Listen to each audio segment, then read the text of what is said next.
तो इस गाड़ी की वेडिंग कैपेसिटी कितनी है इसकी है कि इसकी जो बॉडी की डायमेंशन है उसको बड़ा प्रोपोर्शनेट रखा टायर साइज से।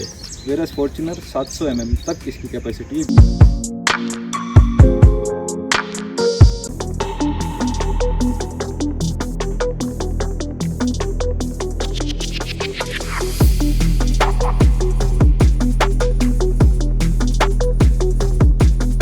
हेलो, मेरा नाम है दीपक राव और आज मैं अपना YouTube चैनल स्टार्ट करने जा रहा हूँ।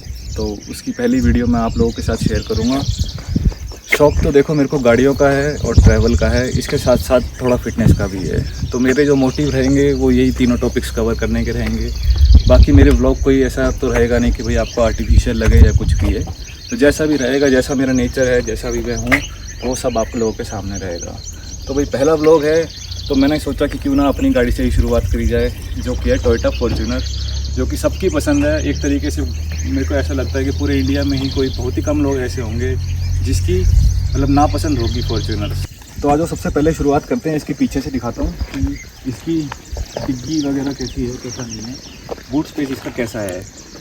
फॉर्च्यूनर वैसे तो गाड़ी आई थी 2008 या 9 में, तो उस टाइम तो देखो बड़ी बेसिक थी। 18 लाख या 20 लाख के आसपास का इसका एक शोरूम प्राइस था और टोटल मिला के वो 22-1 लाख रुपए की आपको पड़ती थी ऑन रोड। ये जो पर्टिकुलर मॉडल है ये मेरा है 2019 का मॉडल। इससे पहले मैंने फॉर्च्यूनर ली थी 2017 में, जो कि दिल्ली में मैं कहीं गया हुआ था तो वहाँ पे मेरी वो चोरी हो गई थी।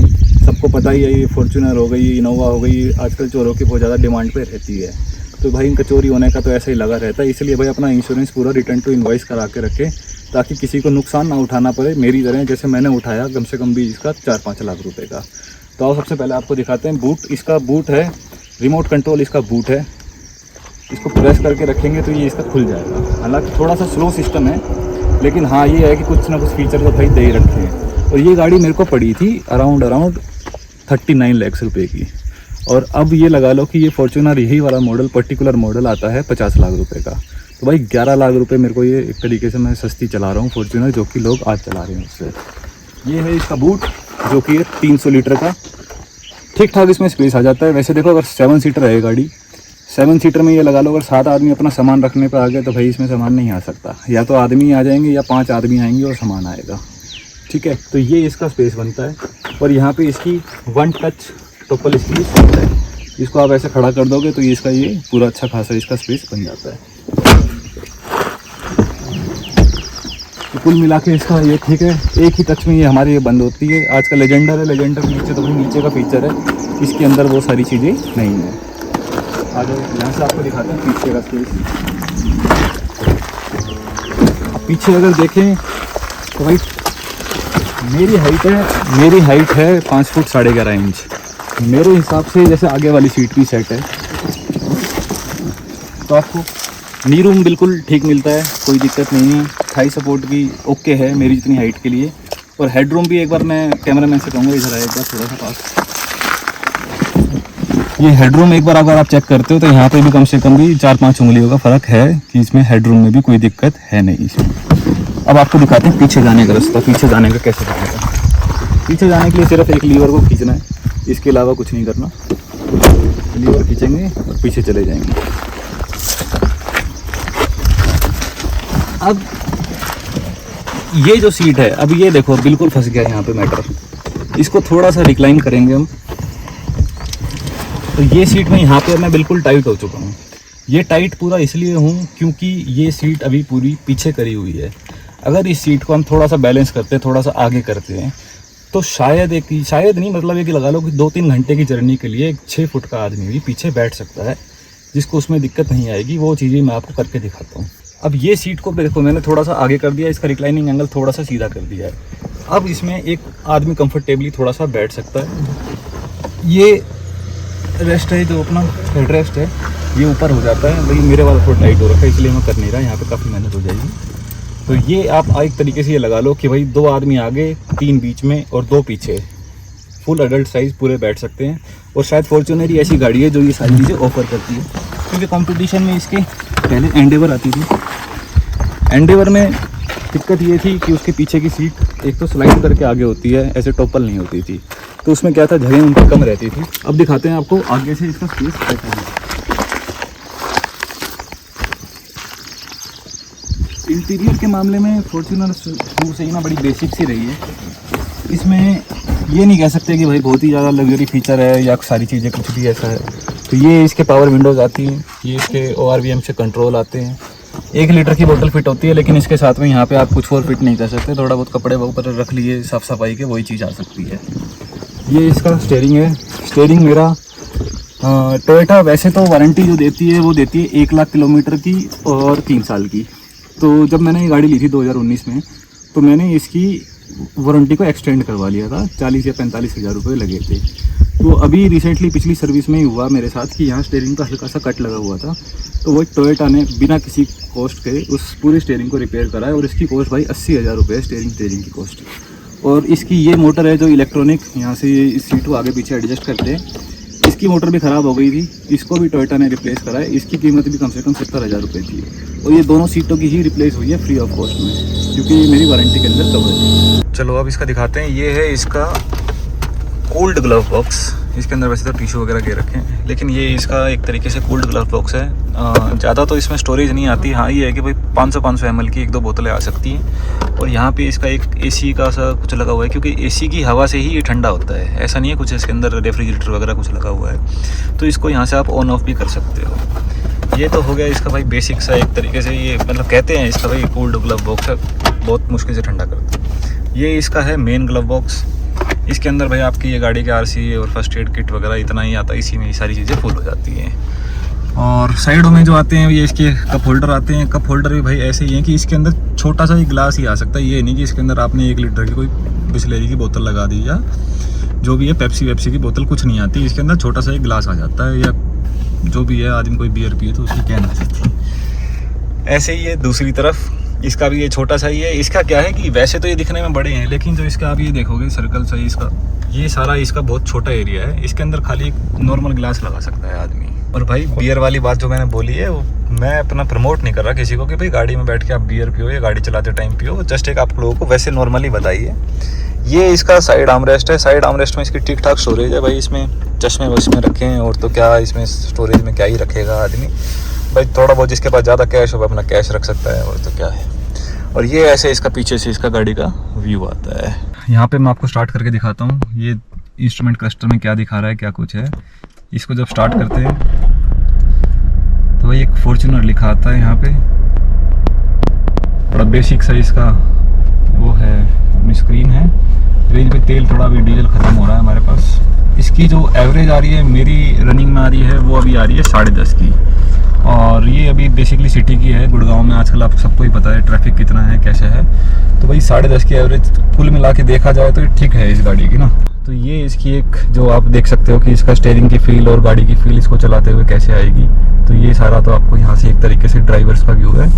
ये जो इसकी स्क्रीन है ये बेसिकली 8 इंच की इसकी टच स्क्रीन है, और इसमें 6 स्पीकर आते हैं। ना वो JBL के ना वो मेरिडियन के, वो जस्ट बेसिक है, कोई नकली वाले जो उनके टोयोटा के पहले आते थे 2019 से पहले। तो भाई वो वाले इसके स्पीकर लगे हुए हैं। हाँ, पर आवाज़ इसकी ठीक है, मतलब इतने बुरी नहीं कह सकते कि इनकी आवाज़ कोई बुरी है। भाई ये इसके AC कंट्रोल है। यहाँ से पीछे का AC कंट्रोल हो जाता है, और यहाँ से अपना ये ऑटो पे हो जाता है AC का। फिर टेम्परेचर वही अपना 17 से लेके 31 तक का टेम्परेचर ये मेंटेन करके रख सकती है गाड़ी।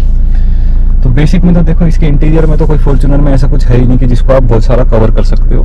तो ये है इसका एक आउटलुक, जो इसको आप कैसे लगेगी ये गाड़ी, आप ऐसे देखो इसको। तो भाई जो हमारे पास पर्टिकुलर मॉडल है ये है 4x4, और ये है इसके 4x4 के कंट्रोल, जिसमें ये गाड़ी नॉर्मली तो हम इसको रन करते हैं H2 के ऊपर, जो कि ये हाई 2 व्हील ड्राइव। और ये है इसका H4 जो कि ये हाई 4 व्हील ड्राइव, और ये है लो 4 व्हील ड्राइव के लिए। तो जब इसको हमें एक तरीके से H4 पे लेके आना होता है, तो जैसे अभी हमारी गाड़ी पार्किंग में लगी हुई है, ये ऑटोमेटिक गाड़ी है, तो इसका जस्ट एक ब्रेक होती है और रेस होती है, खाली चीज़ें ऑपरेट होती है ब्रेक से और रेस से। तो इसको जब हम ब्रेक दबा के ब्रेक से इसको हम H4 पे करते हैं, तो ये यहाँ पे हमारा एक तरीके से आप ये देखोगे लाइट यहाँ पे ब्लिंक करने लग गई है। ठीक है, ये ब्लिंक करने लग गई है। इसका क्या है, जैसे ही हम इसको ड्राइव मोड पे करेंगे गाड़ी को, और तभी की तभी आप देखोगे कि ये ब्लिंक होना बंद हो गई है। इसका मतलब मेरी गाड़ी 4x4 में चलने के लिए बिल्कुल तैयार है। ठीक है, और इसको जैसे ही मैं इसको वापस करूँगा पार्किंग में और इसको H2 में करूँगा, तो अब ये देखो अब इसकी लाइट बंद हो जाएगी। अब इसका है जो ये दूसरा फीचर है इसका L4 का बेसिकली जो इसका मैनुअल था उसमें ये लिखा हुआ था कि इस गाड़ी को आप सबसे पहले तो इसको आप न्यूट्रल में करना, न्यूट्रल में होने के बाद H4 पे लेके जाना है और इसके बाद इसको प्रेस करना है और प्रेस करके आपको राइट में इसको रोटेट करना है। तो ये गाड़ी मेरी अब लो 4 में लग चुकी है और 4 लो में जब ये लगती है तो इसकी यहाँ पे ऐसे लिखा हुआ आता है कि भाई ये 4 लो में अब गाड़ी लग चुकी है। अब इसको मैं चलाऊंगा तो इसका एक तरीके से टॉर्क जो है वो काफ़ी ज़्यादा इम्प्रूव हो जाता है। वैसे भी ये गाड़ी मेरी 450 Nm का टॉर्क है इसका और 175 या 178 bhp की ये फॉर्च्यूनर पड़ती है। नई वाली तो हालांकि 205 bhp और 500 Nm का उसका टॉर्क है। तो पावर में तो देखो ये उससे हल्की है, लेकिन इस वाली के जो मेरी BS4 वाला वर्जन है इसके बहुत सारे मतलब बेनिफिट हैं BS6 के ऊपर। तो जो बेनिफिट मैं बता रहा था आपको कि ये BS6 वाली से कैसे बेटर है, तो एक उसमें डलता है AdBlue का फ्यूल। तो उसका क्या है कि उसका फ़िल्टर होता है जो कि हर 2-4 हज़ार किलोमीटर के आसपास आपको एक तरीके से वो ठीक कराना पड़ता है या उसको मतलब साफ़ सफाई होती है उसकी। और उसका जो AdBlue का फ्यूल है वो आपका टॉपअप होता है। तो जैसे मेरे यार दोस्तों के पास नई वाली फॉर्च्यूनर है तो वो जैसे लद्दाख लेके गए उसको, तो चलते चलते उसके जैसे डस्ट आ गया या कुछ भी है तो गाड़ी को कहता है कि भाई गाड़ी को खड़ा कर दो आप साइड में, 15-20 मिनट उसको एडर स्टार्ट पे छोड़ दो।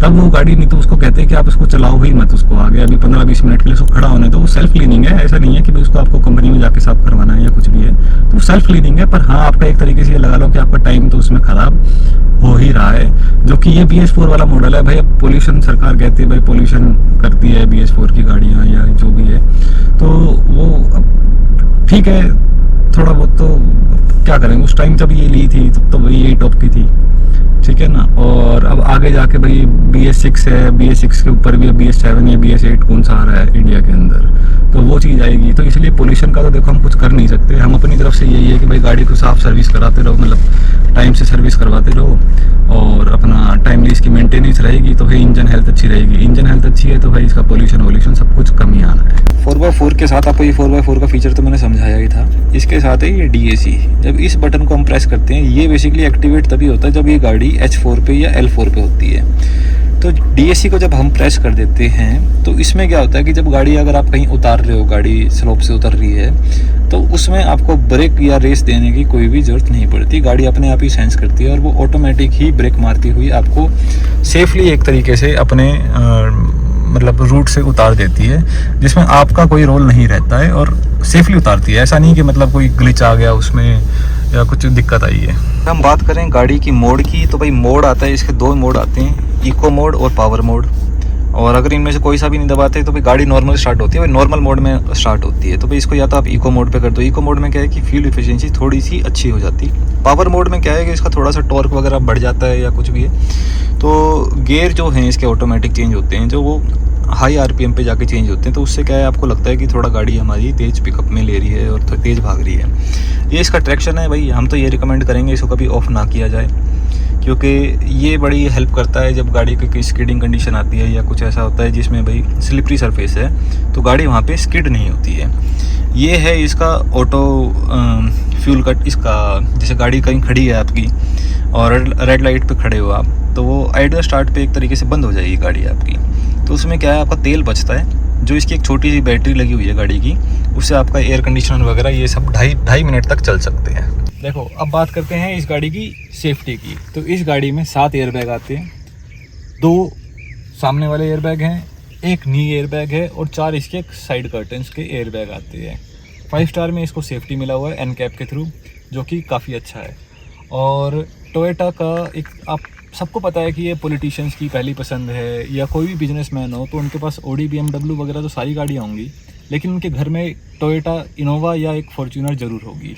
वो क्यों है? क्योंकि ये गाड़ी सबसे एक तो रिलायबल पड़ती है, आपकी लो कॉस्ट इसकी मेंटेनेंस पड़ती है, और इसमें एक सबसे बड़ी बात क्या है कि इसके जो मतलब एक लुक है ना इस गाड़ी की, आप ये कह दो कि इसको आप खेतों में भी अगर लेके चले गए तो भी भाई आप खेत में भी जचेगी ये गाड़ी। और इसको 5 स्टार ले जाओ, 5 स्टार होटल में ले जाओ तो भाई ये वहाँ पे भी जचती है गाड़ी। मतलब इसमें आप ये नहीं कह सकते भाई इस गाड़ी को कहाँ ले आया, ये मैच नहीं होगी। तो ये एक ऑलराउंडर गाड़ी है, इसीलिए भाई फॉर्च्यूनर का देखो मैं पर्सनली बड़ा फ़ैन हूँ।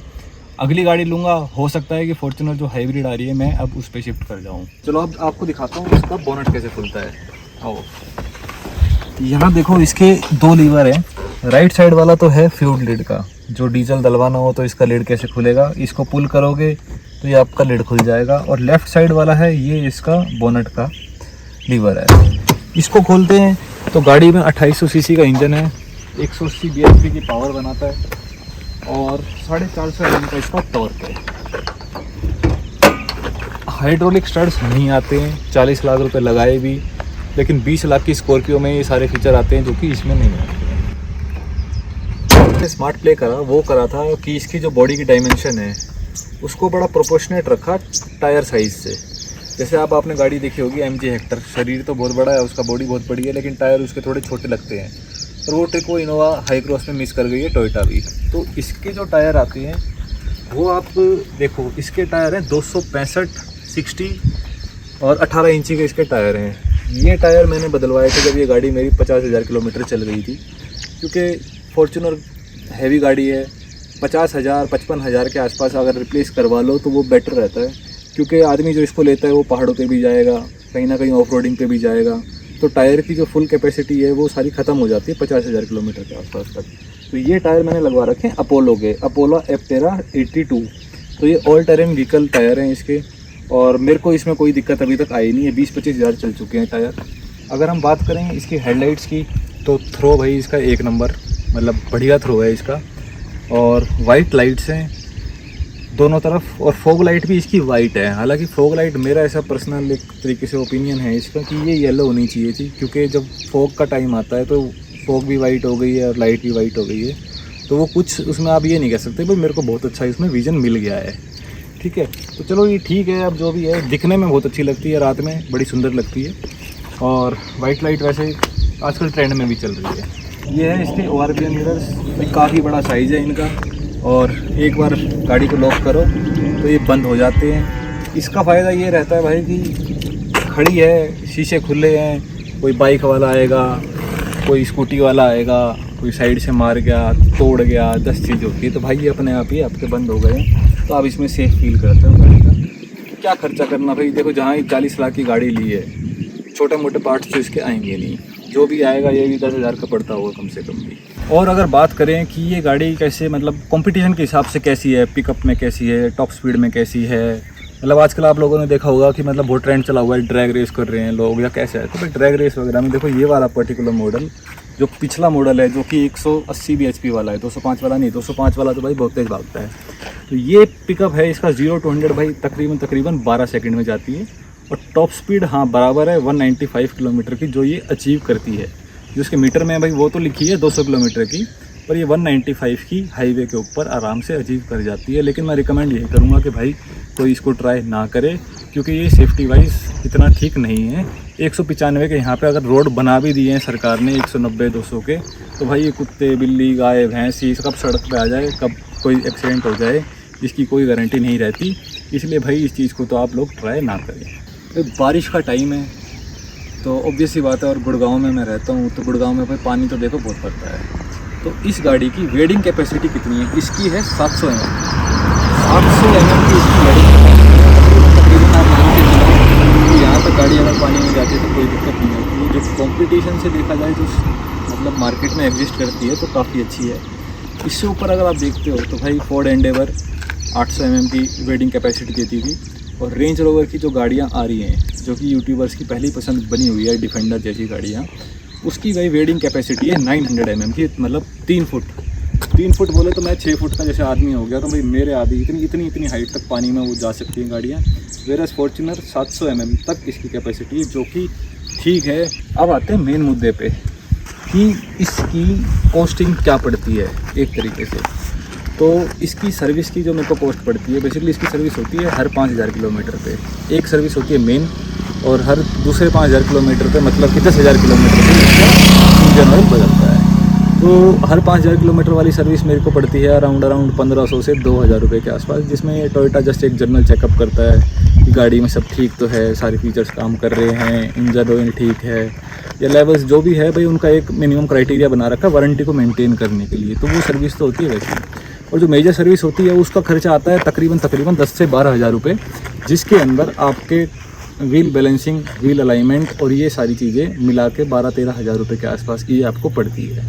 अब मैंने ये गाड़ी ली थी 2019 में और ये गाड़ी चल चुकी है मेरी 72,000 किलोमीटर, 72,000। इसने मेरे को आज तक कोई भी मेजर खर्चा नहीं दिया है।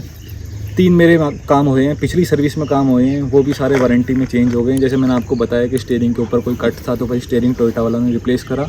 और दोनों सीट्स जो इलेक्ट्रॉनिक सीट्स हैं उनकी मशीन में बहुत तेज़ आवाज़ आती थी, तो वो मशीन को भी टोयोटा ने फ्री ऑफ कॉस्ट में रिपेयर करा है। तो भाई इस मामले में हैंड्स डाउन मतलब कोई और गाड़ी मेरे को नहीं लगता कि टोयोटा जितनी लग्जरी भी देती है और इतनी सस्ती भी कोई गाड़ी पड़ती है। और इसकी फ्यूल एफिशिएंसी की अगर मैं बात करूँ तो सिटी के अंदर तो देखो ये किसी की भी गाड़ी हो तो ये 9-10 के आसपास एवरेज देती है। मैंने आपको पहले भी दिखाया था, 10.5 की मेरी ये शो कर रही थी। लेकिन जब मैं जाता हूँ कभी चंडीगढ़ चला गया या जयपुर साइड, उदयपुर साइड चले जाते हैं, तो वहाँ पे मेरी गाड़ी फुली लोडेड में तकरीबन 14 से 15 की एवरेज निकाल देती है। जिसमें हाँ ये मैं कहता हूँ कि भाई मैं रैश ड्राइविंग नहीं करता हूँ, क्योंकि मेरे को गाड़ी चलाते हुए भाई 20 साल से ऊपर हो चुका है। तो एक पता है, रेस का अंदाज़ा है, कितनी दबाने एक्सेलरेशन का, कितना क्या कुछ करना है, मेरे को पता है कि एक नॉर्मल एवरेज कैसे निकालनी है। तो भाई कुल मिला के मेरी इसकी एवरेज आराम से 14-15 के आसपास की आ जाती है। उम्मीद है कि आप लोगों को मेरी ये पहला ब्लॉग है ये पसंद आया। और मेरा चैनल का नाम है दीपक राव YT, तो प्लीज़ इस चैनल को सब्सक्राइब करो और इस वीडियो को लाइक करो और जितना हो सकता है अपने यार दोस्तों में, सर्कल में शेयर करो। ऐसे ही गाड़ियों के और रिव्यूज़ लाता रहूँगा, गाड़ी इसके कंपैरिजन लाता रहूँगा।